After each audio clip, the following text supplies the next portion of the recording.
IT sector rebound ஆயிருச்சு. அதனால தான் இன்னைக்கு நிஃப்டி 50 இருக்கட்டும், சென்செக்ஸாக இருக்கட்டும், இல்லை அடுத்ததாக இருக்கக்கூடிய பேங்க் நிஃப்டியும் பாசிட்டிவ்க்கு போச்சு அப்படிங்கிற செய்தி எல்லாமே நீங்கள் பார்த்துருப்பீங்க. ஷேர் மார்க்கெட்டில் இருக்கிறவங்களுக்கு இதெல்லாம் தெரிஞ்சிருக்கும். அதை தாண்டி ஒரு முக்கியமான ஈவெண்ட் நடந்துச்சு. அதுதான் இந்தியா ஜப்பான் இவங்க இரண்டு பேரும், இந்த இரண்டு நாட்டினுடைய பலவிதமான டீலிங்ஸ். கிட்டத்தட்ட 1 ட்ரில்லியன் அளவுக்கான ஒரு இன்ஃப்ராஸ்ட்ரக்சர் டெவலப்மெண்ட் முதல் இங்கே ஐடி செக்டார், அது கூடவே ஏஐ, அந்த ஏஐயில் இங்கேருந்து ஒரு 500 பேரை நம்ம ஜப்பானுக்கு அனுப்புறது இப்படின்னு சொல்கிற பல திட்டங்களில் இந்தியாவும் ஜப்பானும் சேர்ந்து கையெழுத்து போட்டிருக்காங்க. இது மட்டும் கிடையாது, இப்போது கடைசியாக அமெரிக்கா அவங்களுடைய ஜாப் செக்டாரில் எந்த மாதிரியான ஜாப் ஆப்பர்ச்சுனிட்டி உருவாக்கப்பட்டிருந்தது, அது ரொம்ப ஸ்லோவாக இருக்குது அப்படிங்கிற ஒரு மிக்ஸ்டான ஒரு இன்ஃபர்மேஷனை வெளியில் விட்டுருக்காங்க.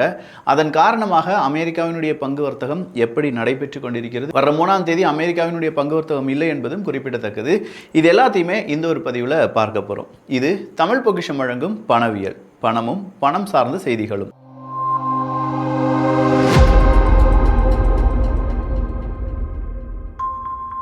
வெளிநாட்டிலேருந்து நமக்கு வரக்கூடிய எஃப்ஐஐ வருதா, இல்லை இங்கே இருக்கக்கூடிய டிஐஐ என்ன மாதிரியான வேலைகளை செஞ்சிட்டு இருக்காங்க, இதில் தான் நம்முடைய மார்க்கெட் அப்படிங்கிறது இருக்குது. நேற்று அதுக்கான கம்ப்ளீட் எக்ஸ்பிளனேஷனை நம்முடைய வீடியோவில் பதிவு பண்ணியிருந்தோம். பார்க்காத டிபி ட்ரூப்ஸ் அதை பார்த்துருங்க.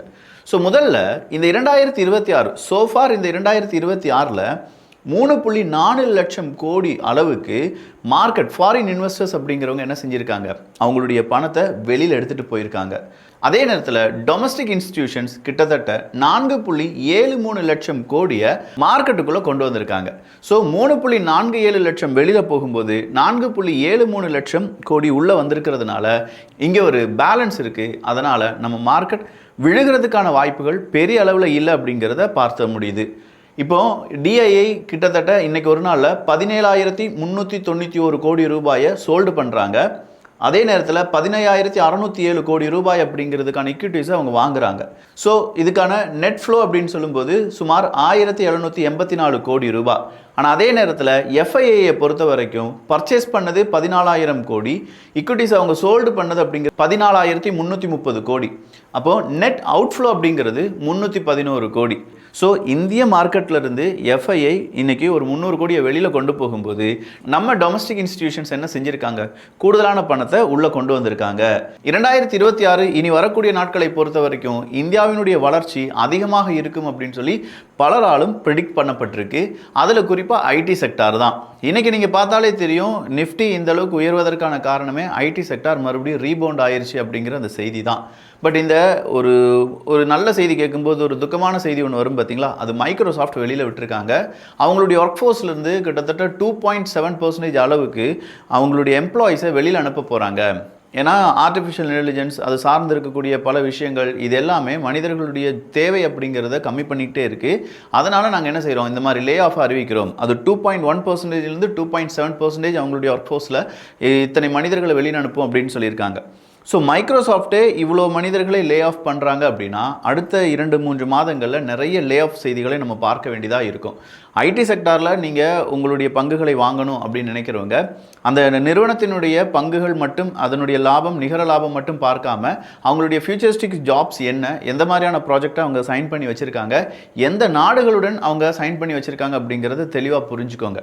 ஏன்னா சவுத் கொரியா மாதிரியான நாடுகளுடன் சில நிறுவனங்கள் கையெழுத்து போட்டு வச்சுருக்காங்க. அப்போ கண்டிப்பாக அவங்களுடைய ஷேர் அப்படிங்கிறது அதிகமாகும். பட் பல மார்க்கெட் ப்ரிடிக்ஷன்ஸ் அப்படிங்கிறது சவுத் கொரியா மார்க்கெட் ஒரு கட்டத்துக்கு மேலே சஸ்டெயின் பண்ணாது, கீழே விழுந்துரும் அப்படின்னு சொல்கிறாங்க. ஏன் சஸ்டெயின் பண்ணாது, கீழே விழுந்துரும் அப்படிங்கிறது ஒரு டெடிகேட்டட் டாப்பிக்காக போட வேண்டியதாக இருக்கும். அந்த அளவுக்கு மார்க்கெட் ஸ்ட்ராங்காக இல்லை. பட் ஃபொமோ காரணமாக, ஃபியர் ஆஃப் மிஸ்ஸிங் அவுட்னு ஒன்று இருக்குது பார்த்தீங்களா, ஐயோ அந்த மார்க்கெட் நல்லா வளரும், ஏன்னா அடுத்ததான் அந்த மார்க்கெட் தான் வளரப்போகுது. இது எங்கேருந்து கிளம்பிச்சு நான் சொல்லிடுறேன். இந்த தைவான் மார்க்கெட் இருக்குது பார்த்தீங்களா, அது பெருசாக பூமாச்சு. அவங்களுடைய செமிகண்டக்டர்ஸ்னுடைய அந்த நிறுவனம், டிஎஸ்எம்சி நிறுவனம், அவங்களுடைய ஷேர்ஸ் வந்து கிட்டத்தட்ட 44% தைவானுடைய ஒட்டுமொத்த ஷேர் அவங்களுடைய ஸ்டாக் மார்க்கெட்டில்.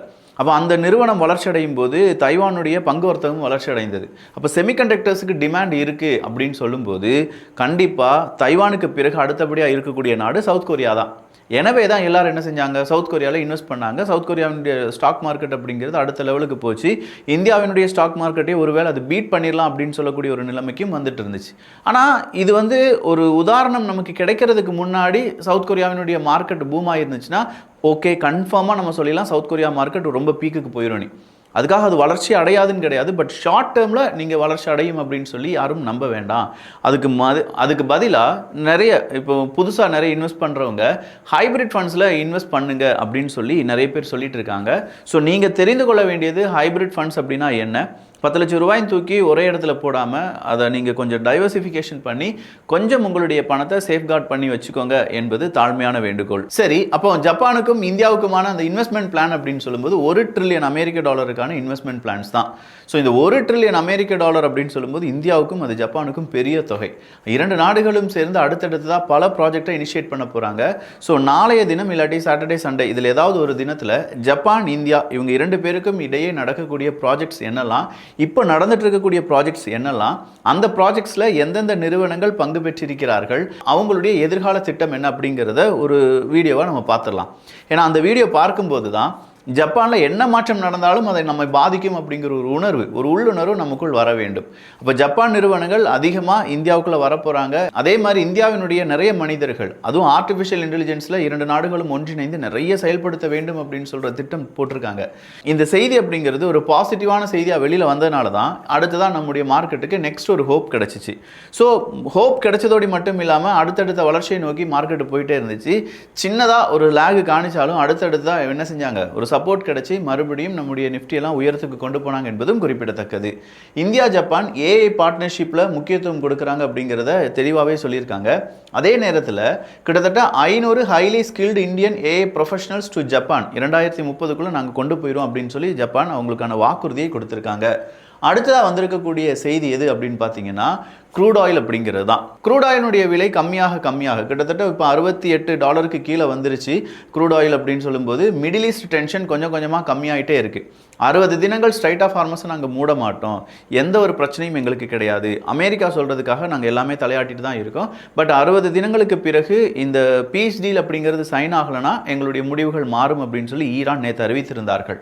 ஈரானுடைய இந்த அறிவிப்புக்கு பிறகு தான் ஓகே 60 டேஸ் எந்த பிரச்சனையும் கிடையாது, ஸ்ட்ரைட் ஆஃப் ஹார்மஸில் கிராஜுவலி அந்த டிராஃபிக் அப்படிங்கிறது இன்க்ரீஸ் ஆகிட்டே இருக்குது. எனவே ஸ்டாக் மார்க்கெட் எல்லாமே அதனுடைய அடுத்த அந்த சகஜ நிலைமைக்கு திரும்பின ஒரு நிலைமையை நம்ம பார்த்தோம். 60 நாட்களுக்கு பிறகு ஒரு இக்கண்ணா வச்சிருக்கிறதுனால இப்போ சேஃபாக நீங்கள் எந்தெந்த ஷேர் வாங்கணும் இல்லாட்டி எது சம்பந்தமான ஸ்டடீஸ் பண்ணணுமோ அதை படிச்சுக்கோங்க. 60 டேஸ்க்குள்ள அடுத்ததாக இஸ்ரேலினுடைய செய்திகளை மட்டும் கொஞ்சம் உன்னிப்பாக கவனிச்சுக்கோங்க என்பது என்னுடைய கருத்து. அடுத்ததா இன்னைக்கு எக்ஸைட் குரூப்பினுடைய ஷேர்லாம் நீங்கள் எடுத்து பார்த்தீங்கன்னா ஒரு 7% அளவுக்கு உயர்ந்திருக்கும். அதுக்கான காரணம் கடந்த 3 மாதங்களில் 40% அளவுக்கு உயர்ந்ததற்கான காரணம் லெட் பிரைஸ் அப்படிங்கிறது ரொம்பவே ரெடியூஸ் ஆயிருக்கு, மேனுஃபேக்சரிங் எக்ஸ்பென்ஸ் அப்படிங்கிறது ரொம்ப கம்மியாயிருக்கு. ஸோ ஒவ்வொரு உலோகமும் ஒவ்வொரு தாதுக்களுடைய தேவையும் அதனுடைய மார்க்கெட் வேல்யூ அதனுடைய டிமாண்ட் இதை பொறுத்து ஒரு நிறுவனமும் அந்த நிறுவனத்தை சார்ந்து இருக்கக்கூடிய பங்குகளும் பாதிக்கும் அப்படிங்கிறத நீங்கள் இதிலிருந்து புரிஞ்சிக்கலாம். அப்போது ஏதாவது ஒரு விஷயம் குறிப்பாக நம்ம சில்வர் அதிகமாக நம்ம பயன்படுத்துகிறோமா, அப்போ சீனாவில் ஏற்படக்கூடிய மாற்றம் சில்வர் பேஸ்டான இங்கே இருக்கக்கூடிய நிறுவனங்களை பாதிக்கும் அப்படின்னு சொல்லி நல்லா புரிஞ்சு வச்சுக்கணும். ஏன்னா சில்வரில் மிகப்பெரிய அளவில் கோலாச்சி இருக்கக்கூடிய நாடு எது, சீனா தான். இப்போ சீனாவில் திடீர்னு ஒரு பிரச்சனை வருதுன்னா சில்வர் டிமாண்டு அதிகமாகும், இல்லாட்டி சில்வரினுடைய சப்ளை செயின் பாதிக்கும், அது இந்தியாவுக்குள் பெரிய அளவில் ஒரு பிரச்சனையை எழுப்பும் அப்படிங்கிறது உங்கள் மைண்டுக்கு வரணும். இதெல்லாம் கிராஜுவலாக நம்ம மார்க்கெட்டை படிக்க தான் வந்துக்கிட்டே இருக்கும். ஸோ அதுக்கு ஒரு சிறந்த உதாரணத்தை நம்ம பார்த்துடலாம். வேதாந்தா ஸ்டீல் பங்குகள் அப்படிங்கிறத நீங்கள் பார்த்துருப்பீங்க. வேதாந்தா ஸ்டீல்ஸ் கிட்டத்தட்ட ஒரு 3 வாரம் தான் வந்துச்சு அதனுடைய பங்குகள் உள்ள வந்து. இந்த 3 வாரத்தில் அதனுடைய வளர்ச்சி அப்படிங்கிறது 113% இருக்குது. ஸோ 113% ஒரு பங்கு வளர்ச்சி அடைந்திருக்கிறது அப்படின்னு சொல்லும்போது அது வேதாந்தா ஸ்டீல். பட் அதுக்கு பின்னாடி இருக்கக்கூடியது என்ன, வேதாந்தா ஸ்டீல் சும்மா ஜம்முனி வளர்ச்சி அடைஞ்சிச்சான்னு கேட்டால் கிடையாது. நம்பிக்கை அப்படிங்கிறது இந்த வேதாந்தா குரூப், அதுவும் குறிப்பாக இந்த வேதாந்தா ஸ்டீலுக்கு கொண்டு வர வேண்டும் அப்படின்னு சொல்லி அது ஒரு கூட்டு முயற்சியாக இருந்துச்சு. அந்த கூட்டு முயற்சிக்கு மிகப்பெரிய அளவில் கை கொடுத்தது யார் அப்படின்னு பார்த்தீங்கன்னா அசிம் பிரேம்ஜி இருக்கார் பார்த்தீங்களா, அவங்களுடைய நிதி நிறுவனம், அதாவது பிரேம்ஜி இன்வெஸ்ட்மெண்ட்டின் பிஜே ஆப்பர்ச்சுனிட்டிஸ் AIF அப்படிங்கிற இந்த நிறுவனம் இந்த வேதாந்தா ஸ்டீல்ஸினுடைய 102 கோடி ரூபாய்க்கான பங்குகளை வாங்குறாங்க. அப்படி வாங்கி இந்த நிறுவனம் நல்லா தான்ப்பா இருக்குது, இந்த நிறுவனத்தில் நீங்களும் முதலீடு பண்ணலாம், நானும் முதலீடு பண்ணியிருக்கேன் அப்படிங்கிறத உலகத்துக்கு காண்பிக்கிறாங்க. இப்படி காண்பித்ததுனால தான் மறுபடியும் இந்த வேதாந்தா ஸ்டீல் அப்படிங்கிறது அதனுடைய வளர்ச்சியை காண்பித்து கொண்டே இருக்கிறது. அப்போ நீங்கள் இந்த வேதாந்தா ஸ்டீலில் இன்வெஸ்ட் பண்ணிக்கோங்க, ஒன்றும் பிரச்சனை கிடையாதுன்னு வச்சுக்கோங்களேன். இப்போதைக்கு பிரச்சனை கிடையாது பெரிய அளவில். பட் ஃபியூச்சரில் இன்னும் ஒரு மாதத்துல இல்லை 2 வாரத்தில் ஏதாவது பிரச்சனை வரும் அப்படின்னா இதனுடைய ஒட்டுமொத்தமான கிரெடிட் இல்லாட்டி யாரை நம்பி இந்த வேதாந்தா ஸ்டீலில் நிறைய பேர் இன்வெஸ்ட் பண்ணியிருக்காங்க அப்படின்னு கேட்டால் இந்த அசீம் பிரேம்ஜி அவர்களுடைய அந்த நிதி நிறுவனம் தான். ஸோ அந்த நிதி நிறுவனத்துக்கு ஏதாவது சிக்கல் வருகிறது, இல்லாட்டி அந்த நிதி நிறுவனம் வேறு ஏதாவது திட்டத்தை போட்டு இங்கே இருக்கக்கூடிய ஃபண்டை நான் வேறொரு இடத்துக்கு அலோகேட் பண்ணுறேன் அப்படின்னு சொன்னாங்கன்னா எது அதை பாதிக்கும்? இந்த வேதாந்தா ஸ்டீல்ஸ் அப்படிங்கிறத பாதிக்கும். ஸோ நீங்கள் ஒரு பங்கு வாங்குறதோ அந்த பங்கை மெயின்டைன் பண்ணுறதோ பெரிய சிக்கல்லாம் கிடையாது. ஒரு பங்கை நீங்கள் வாங்கியிருக்கீங்கன்னா, ஒரு நிறுவனத்தினுடைய ஒரு பங்கை நீங்கள் வாங்கியிருக்கீங்கன்னா அந்த நிறுவனத்துக்கான பேஸ்டாக இருக்கக்கூடிய அடுத்தடுத்த செய்திகளை கொஞ்சம் கிராஸ் பண்ணுறதுக்கான டைமும் நீங்கள் ஒதுக்கணும். அப்படி ஒதுக்கினா தான் நாம் என்ன செய்ய முடியும், அடுத்த கட்டத்தை நோக்கி நகர முடியும். அப்படி இல்லைன்னா அந்த பங்கை உடனடியாக விற்று வெளியேற முடியும். பெருசாக நமக்கு நஷ்டம் கையில் பிடிக்காத அளவுக்கு நம்மளால் தப்பிச்சிட முடியும். அடுத்ததான் நம்ம பார்க்க வேண்டியது டாடா தான். இந்த டாடா அப்படின்னு சொல்லும்போது டாடா சன்ஸ், இந்த டாடா சன்ஸினுடைய இயக்குனராக சந்திரசேகரன் அவர்கள் இருக்கிறார்கள். அப்போ இந்த சந்திரசேகரன் அவர்கள் இயக்குனராக இருப்பது உள்ளடி பிரச்சனைகள் நிறையவே ஏற்படுத்திருச்சு. ஆல்ரெடி டாடா அவர் உயிரிழந்ததிலிருந்தே பெரிய பிரச்சனை தான் டாடா அப்படிங்கிற ஒட்டுமொத்தமான குழுமத்துக்கும். அப்போ இந்த டாடா சன்ஸில் சந்திரசேகரன் அவர்கள் மறுபடியும் இயக்குனராக இருப்பாரா இல்லையா அப்படிங்கிற பெரும் கேள்வியுடன் ஆகஸ்ட் மாதத்தை நோக்கி எல்லாருமே காத்துட்டு இருக்காங்க. ஏன்னா ஆகஸ்ட் மாதத்தில் தான் இவங்களுடைய ஒரு மீட்டிங் நடக்க போகுது. அந்த மீட்டிங் நடந்ததுக்கு பிறகு தான் டாடா சன்ஸினுடைய இயக்குனர் யார் அப்படிங்கிறத சொல்லுவாங்க. ஆனால் உள்ளடி வேலைகளை பார்க்கும்போது டாடா சன்ஸினுடைய இயக்குனராக சந்திரசேகரன் அவர்கள் தொடர்வது ஒரு 50-50 சான்ஸ் தான் அப்படின்னு சொல்லியிருக்காங்க. அப்போ ஒரு இயக்குனர் மாறுகிறார் அப்படின்னா உடனடியாக அந்த இடத்துல ஒரு ஃப்ளக்சுவேஷன் வரும், மார்க்கெட் கொஞ்சம் டிப்பாகிறதுக்கான வாய்ப்புகள் இருக்குது. அடுத்த இயக்குனர் இவரை விட ரொம்ப ஸ்ட்ராங்காக இருக்கணும், மக்களுக்கு ஒரு நம்பிக்கை கொடுக்கக்கூடிய, முதலீட்டாளர்களுக்கு ஒரு நம்பிக்கை கொடுக்கக்கூடிய ஒரு நபராக இருக்கணும். அப்போ நீங்கள் கவனிக்க வேண்டிய செய்தி, டாடா சன்ஸ் என்ன செஞ்சிட்டு இருக்கு, அதுக்கான அடுத்த இயக்குனராக என்ன மாதிரியான தேர்வுகளை நடத்தி கொண்டிருக்கிறார்கள் அப்படிங்கிறதையும் நீங்கள் புரிஞ்சுக்கலாம். Next one bank of Baroda தான். பேங்க் ஆஃப் பரோடாவினுடைய பங்கு திடுதுப்புன்னு பார்த்தா டக்குன்னு ஒரு 4% அளவுக்கு கீழே விழுந்துச்சு. என்னடா காரணம் அப்படின்னு சொல்லி பார்க்கும்போது தான் ரொம்ப நாட்களாகவே இந்த பேங்க் ஆஃப் பரோடாவுக்கும் என்எம்சி ஹெல்த் அப்படிங்கிற அமைப்புக்கும் சேர்ந்து ஒரு சண்டை நடந்துகிட்டே இருந்துச்சுல. இப்போ காம்ப்ரமைஸ் பண்ணிட்டாங்க. பேங்க் ஆஃப் பரோடா கிட்டத்தட்ட $600 மில்லியன் நாங்கள் என்ன கொடுத்துறோம், என்எம்சி ஹெல்த்துக்கு கொடுத்துறோம் அப்படின்னு சொல்லி பேங்க் ஆஃப் பரோடா சம்மதித்திருக்கிறார்கள்.